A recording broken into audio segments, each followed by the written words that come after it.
Welcome to the Business Blast Podcast. I'm your host, Tyler Wagner. This episode is brought to you by Wags Media. Wags Media provides you with everything you need to generate more customers and grow your brand. Head on over to wagsmedia.com, wagsmedia.com, to enter a contest where you can win a free, done-for-you custom website valued at $2,500 for a limited time only. Now, let's jump into the episode.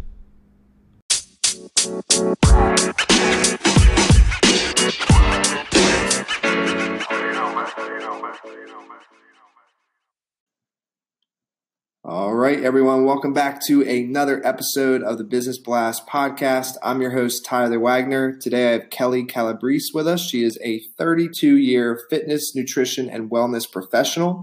She is the #1 Amazon bestselling author of Mom and Dadpreneurs, on a new reality TV show called Soul Sisters, launching a new app called Deputize America, and is an executive with Isogenics International. So welcome to the show. Thanks for having me, Tyler. It's awesome to be here.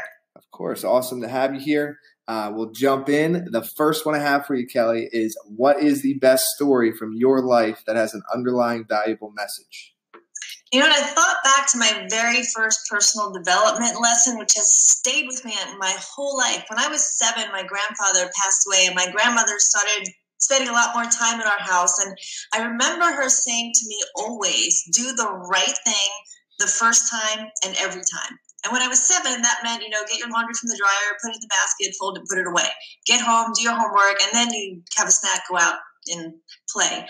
And that really set the tone for me of, sort of this discipleship of if you know it's right, if you know it's important, if you know it's urgent, you do it first, and then you go and play and relax. And it's really served me my whole life. Even in college when everyone was kind of messing around all semester, but I was doing the do. I was getting the work done. And then when it came time for finals, I was exempt. I was going on a cruise. I was going to Miami having some fun. And everyone else was like scrambling and stressed out and pulling all-nighters. And so it just really set the tone with, man, if you know what to do and you do it first and you do it right, that, man, life is so much easier. You never have to clean up a mess. Yes, I couldn't agree more. And I like the Miami part of that. That's a good choice. Yeah. The next one I have for you is, what is the most valuable piece of information we should know that's within your expertise or industry?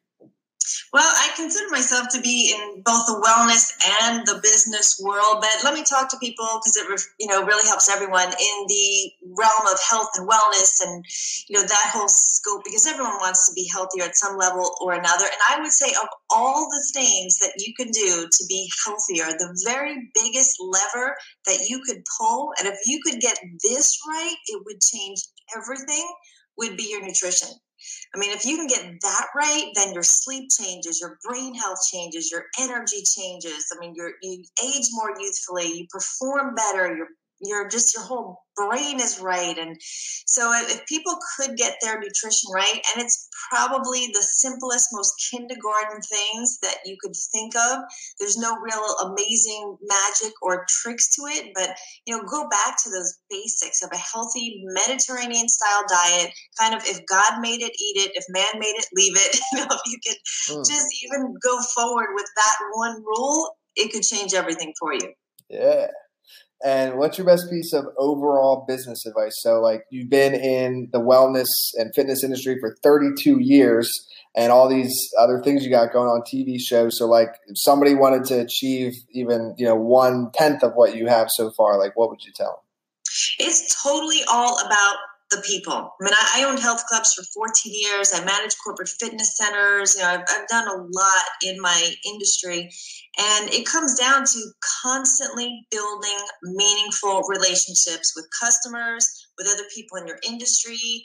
See your competitors as potential partners, collaborators. The greater that you are at connecting with people and becoming a better influencer, and the more that you upgrade the people that you hang out with, the better everything will get. But don't have a business agenda when you're connecting. Don't lose the people for the money. And if you could give your younger self one piece of advice, what would that be? I would say don't stay in the wrong thing too long. Looking back, there were definitely things that I just knew weren't working, that knew weren't right, wrong relationships, wrong people, wrong systems. And I'm not a quitter, so I tend to want to stay and make things work. But you have to constantly be evaluating, is this working? And if it's not, how quickly can I get out? So be really slower to get into something to make sure it's right. But as soon as you know it's not right, just move on. And in your opinion, what's the key to happiness? I kind of think of happiness as being in the future when people talk about happiness, but what's present is joy. And that's totally the key, because if you can call all of your circumstances joy, if you can find joy in illness, joy in a car accident, joy in a breakdown, if you can find joy in any situation, find the goodness, be thankful about it, you will always have happiness. And what is the best book that you've read, and what was the number one thing you learned from that? Well, besides, obviously the Bible is the number one bestseller in the world. Besides that one, probably a book that most people have never heard of, and it's called Reorient. It's by Kevin Weaver, and it's a pretty thick book, and it's broken down into 10 chapters. But even if you only read the very first chapter of that book, it's about love.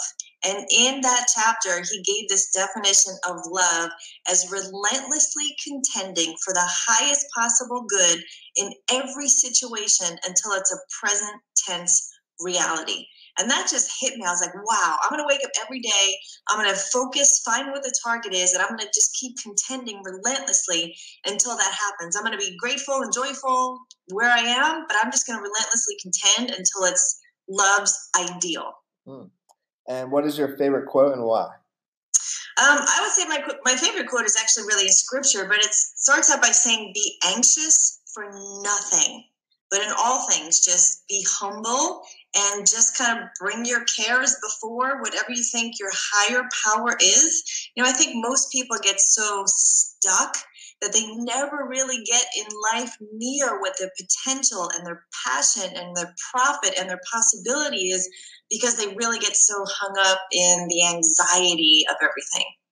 Yes. Thank you so much for coming on. This was an awesome episode. The last one I have for your last question is, where is the best place for people to find and or connect with you online?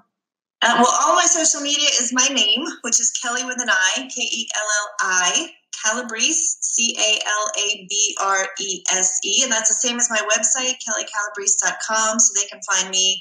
LinkedIn, I'm very active on Facebook and LinkedIn out of all the social media.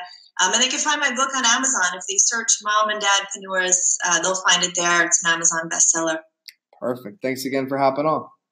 My pleasure. Happy to do it. The podcast you just heard was published with Anchor. Got something you want to say to the creator of this show? Send them a voice message using the Anchor app, free for iOS and Android.